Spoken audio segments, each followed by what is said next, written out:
subscribers! Welcome to Saan sa Gusto Mo, Buwis ay Bayaran Mo. Andito po ako ngayon sa Barangay Zone 55A na kung saan pakikipanayaman ko ang ibang mga residente na nagbabayad ng buwis. Alam naman nating lahat na obligado tayong bayaran ang mga dapat bayaran natin. Nakakalungkot man isipin, pero isa ang tax sa mga ito.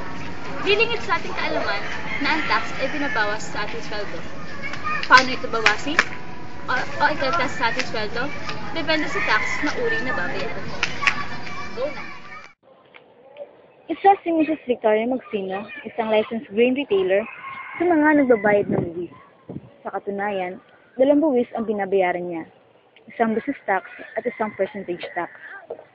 Ayon kay Mrs. Magsino, ang business tax niya ay binabayaran niya 1 beses sa loob ng 1 taon, na kung saan nagkakahalaga ito ng 3,600.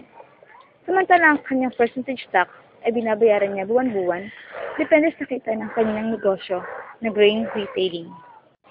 Samantalang si Mr. Gary Valencia, isang repairman, business permit lang ang kanyang kinuha para makapagtayo ng sarili niyang negosyo.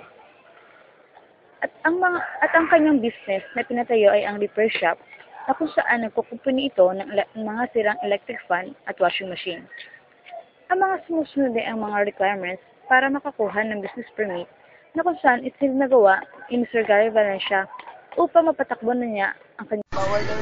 At si Ms. Rachel Pagalpalan, isang may bahay, ayon sa kanyang property tax ang binabayaran niya, nagkakahalaga ng 1,000 taon-taon. Mahigit 3 years na daw po siyang nagbabayad ng ganitong uri ng buwis. Ito ang land na binabayaran niya.